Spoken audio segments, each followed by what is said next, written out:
मुगल तथा अफगान हिंदुस्तान को नोच कर खाने पर आमादा थे। इधर कुछ राजपूत तथा राठौड़ अपने राज्य तथा स्वाभिमान की रक्षा के लिए निरंतर संघर्ष कर रहे थे। वहीं कुछ देसी रियासतों का मुगलों की हुकूमत में विलय हो चुका था।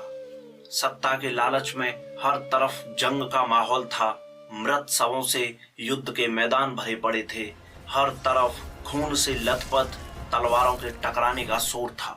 यह कहानी है इस शोर के बीच में एक तारा की मधुर धुन पर मीठे भजन गाकर लोगों को कृष्ण भक्ति का पाठ पढ़ाने वाली मीराबाई की।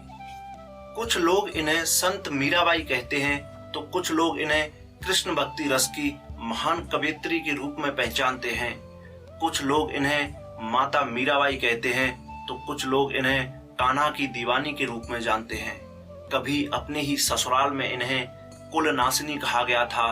आज संपूर्ण विश्व इन्हें राजस्थान की राधा कहकर संबोधित करता है।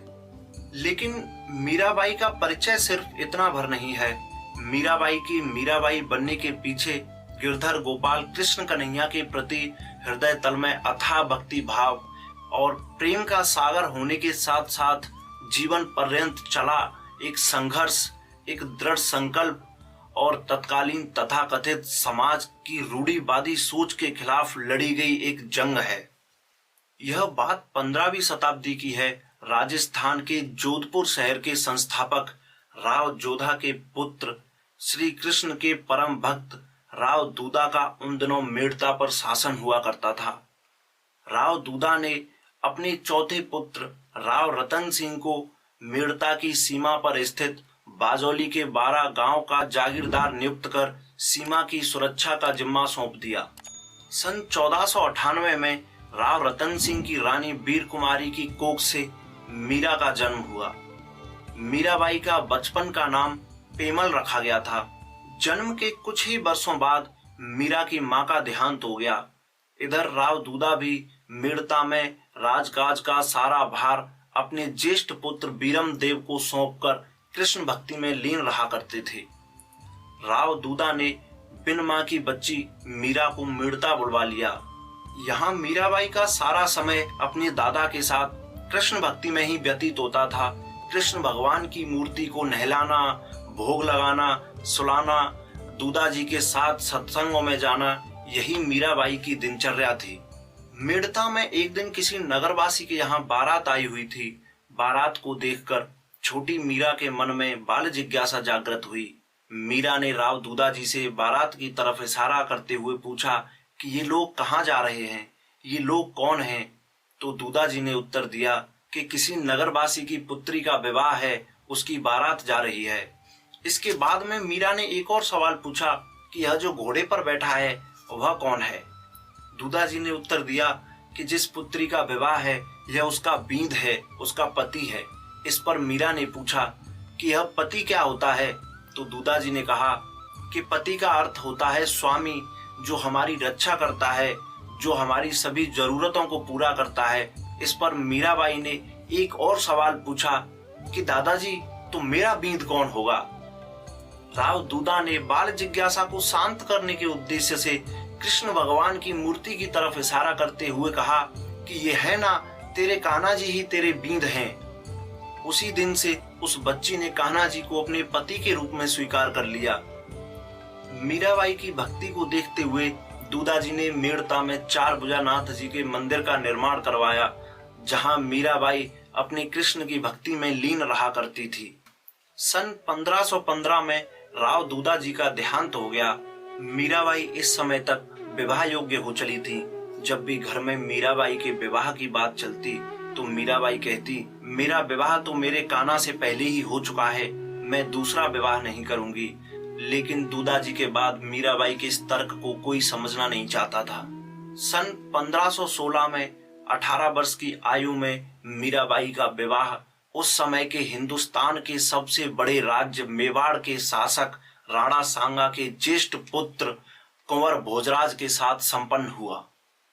स्टोरी टेलिंग का एक नियम है कि जितना विलेन का कैरेक्टर डार्क दिखाया जाता है उतना ही हीरो का कैरेक्टर प्रभावी लगने लगता है। इसी कारण जब जब मीराबाई का जिक्र हुआ है तो उसमें मेवाड़ के राणाओं को क्रूर, अधर्मी तथा अमानवीय दिखाया गया है, जो कि पूर्णतः सत्य नहीं है। जब मीराबाई विवाह के बाद मेवाड़ पहुंची तो उन्होंने कुंवर भोजराज से पहले ही स्पष्ट कह दिया था कि मैं आपके साथ सांसारिक जीवन शुरू नहीं कर सकती। मैं अपने गिरधर गोपाल से प्रेम करती हूँ, उन्हें ही अपना पति मानती हूँ। मेरे तन और मन पर सिर्फ गिरधर गोपाल कृष्ण कन्हैया का अधिकार है। आज से लगभग 500 वर्ष पहले कुंवर भोजराज ने मीराबाई को जो उत्तर दिया था वह एक आदर्श पति का उदाहरण है। एक पति का फर्ज होता है अपनी पत्नी की इच्छा का सम्मान करना। कुंवर भोजराज ने मीराबाई से कहा कि यदि तुम्हारी यही इच्छा है तो ठीक है, आप अपनी भक्ति करें। मेरी वजह से आपके और आपके इष्ट की भक्ति में किसी प्रकार की कोई बाधा नहीं आएगी। मीराबाई मेवाड़ में भी अपनी कृष्ण भक्ति में लीन रहा करती थी। सारे दिन एक तारा की मधुर धुन पर मीठे भजन गाया करती थी। सन 1517 में राणा सांगा और इब्राहिम लोदी के मध्य हुए खातौली के युद्ध में कुंवर भोजराज वीर गति को प्राप्त हो गए। लोगों ने मीराबाई को सती होने के लिए कहा, किंतु राणा सांगा ने आगे आकर मीराबाई को सती होने से रोक लिया। राणा सांगा ने कहा कि आपको सती होने की आवश्यकता नहीं है।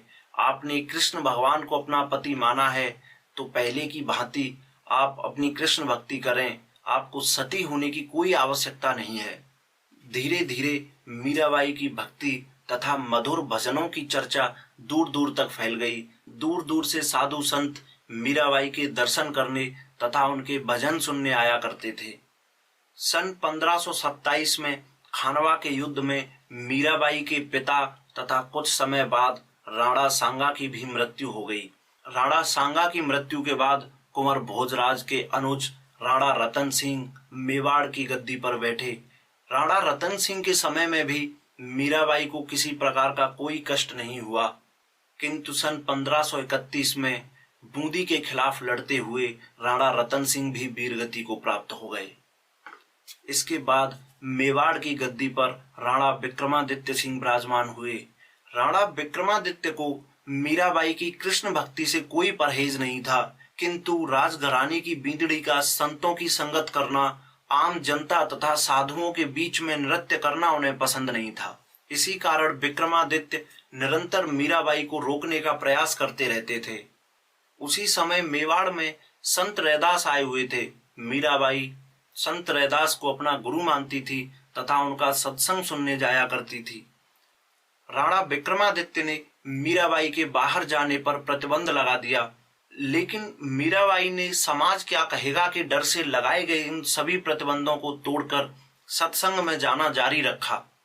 जनश्रुतियां हैं कि जब मीराबाई ने मना करने पर भी सत्संग में जाना नहीं छोड़ा तो राणा विक्रमादित्य ने सेवक के हाथों चरणामृत के बहाने मीराबाई को विषपान करा दिया। लेकिन जिसका रखवाला शेषनाग के फन पर मर्दन करने वाला हो, उसका यह तनिक विष क्या बिगाड़ेगा। जब मीराबाई के भाई जयमल को इस बारे में पता लगा तो जयमल ने मीराबाई को मेड़ता वापस बुलवा लिया।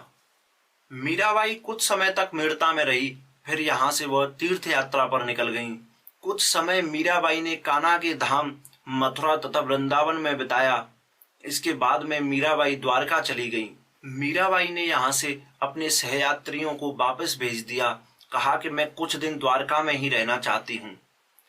इस वर्ष मेड़ता में भयंकर अकाल पड़ा।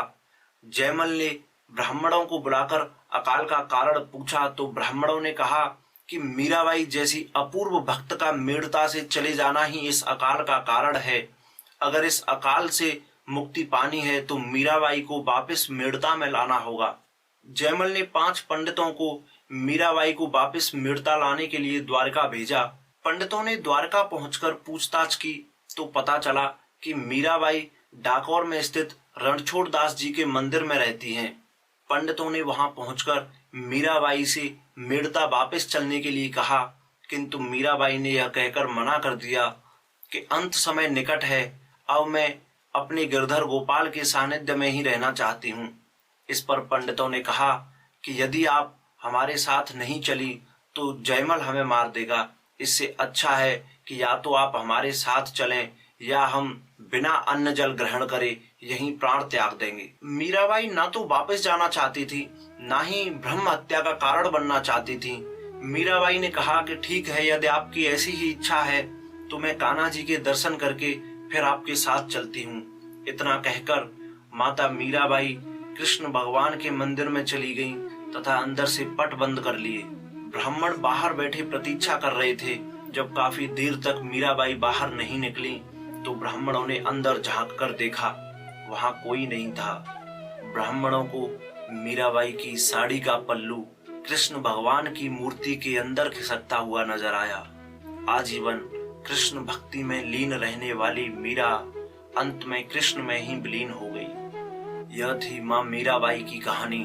इनके द्वारा गाए हुए भजन आज भी हर घर में सुने जाते हैं। मीराबाई के बारे में आपके विचार तथा आपका पसंदीदा भजन हमें कमेंट करें। यदि वीडियो आपको अच्छी लगी हो तो लाइक करें, शेयर करें तथा चैनल को सब्सक्राइब करें। धन्यवाद।